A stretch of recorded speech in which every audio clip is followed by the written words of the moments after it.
On continue aujourd'hui par les sous vide et conservation. Alors avant de vous passer la parole, cher Didier, cher Christophe, on fait un petit rappel sur ce qu'on cuisine en cuisson sous vide basse température.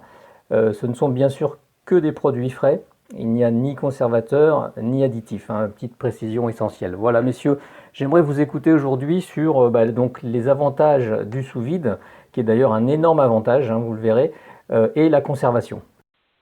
Alors, la cuisson sous vide, déjà, présente effectivement l'avantage de ne pas utiliser de conservateur, hormis quelques plantes naturelles qui peuvent être considérées comme bactéricides, par exemple comme le thym.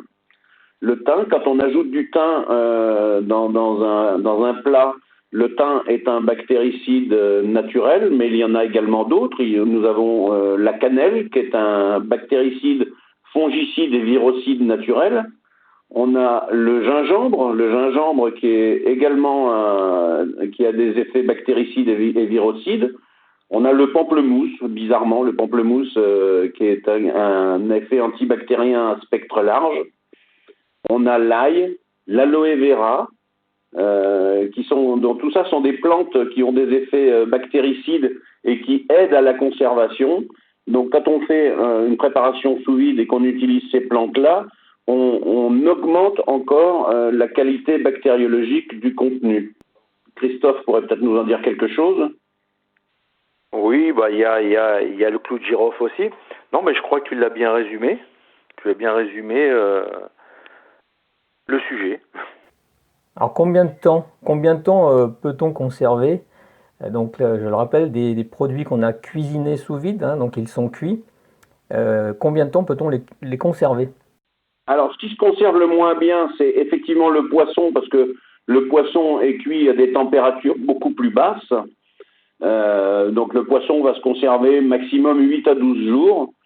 Par contre, les viandes qu'on peut cuire à des températures supérieures à 60 degrés peuvent se conserver jusqu'à 21 jours et plus si on fait une étude de vieillissement. Par exemple, on a l'exemple d'un confit de canard.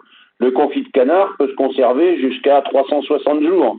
Il faut effectivement faire une étude de vieillissement par un laboratoire agréé pour valider la teneur bactériologique du produit.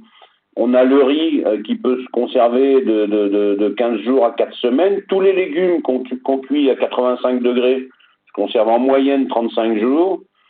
Toutes les sauces, c'est en moyenne une quarantaine de jours. Et les fruits, de 15 à 25 jours. Donc, vous voyez qu'on a des temps de conservation qui sont beaucoup plus longs qu'en cuisine traditionnelle.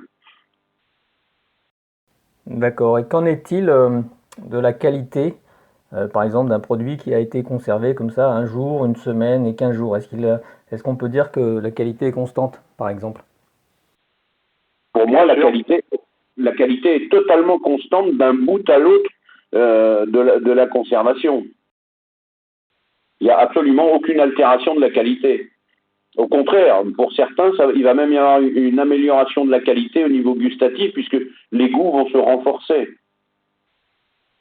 Oui, ben justement, c'était ma question. Bah, tu as déjà répondu. Est-ce que tu as quelque chose à ajouter, Christophe, éventuellement? Oui, on peut rajouter simplement qu'effectivement, quand on retire l'air, on va éviter justement le vieillissement. Et le fait de retirer cet air, on va concentrer un peu tous les sucs que l'on a dans nos différents produits, plus spécifiquement dans les viandes, les poissons. Et donc ça va donner beaucoup plus, c'est un exhausteur de goût. Et voilà, donc vraiment que de la qualité et de la conservation. Et ce qui va beaucoup nous aider en restauration, puisque ça va nous permettre de faciliter un petit peu l'organisation au niveau des salariés, au niveau des équipes, et puis surtout une certaine souplesse qui va nous permettre ensuite de nous concentrer sur nos sauces, nous concentrer sur notre présentation et la mise en place. Tu l'as dit, donc effectivement, quand on fait le vide, on enlève l'air. Donc on sait que quand on enlève de l'air, on tue certaines bactéries, mais il reste quand même des bactéries. Bien sûr, tout ce qui va être bactéries aérobiques va mourir, donc des bactéries qui vivent avec l'air. et celles qui sont anaérobiques vont rester.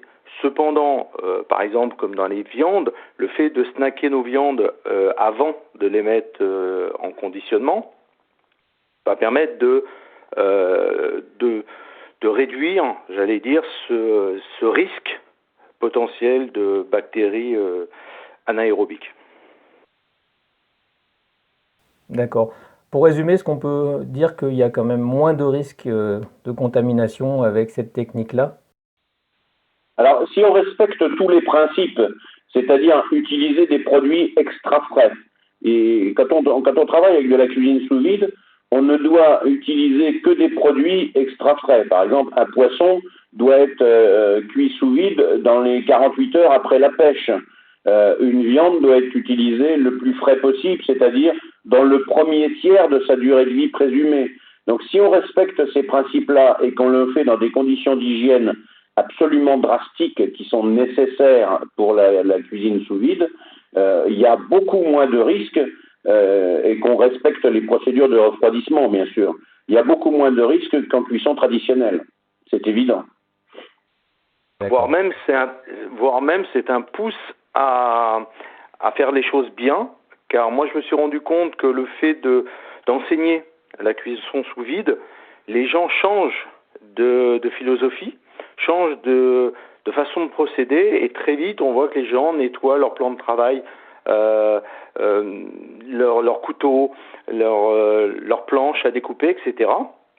Parce qu'ils savent que c'est la condition sine qua non pour commencer à mettre sous vide, à avoir quelque chose j'allais dire, de nickel. Absolument, je suis tout à fait d'accord avec ça. Oui. Oui, il faut juste rappeler qu'effectivement, avant de se lancer dans la cuisson sous vide, il est indispensable de suivre une formation, hein, parce que vous l'avez dit, il y a quand même des procédures drastiques à ce niveau-là, mais une fois qu'elles sont respectées, il n'y a plus de problème. Eh bien écoutez, merci messieurs.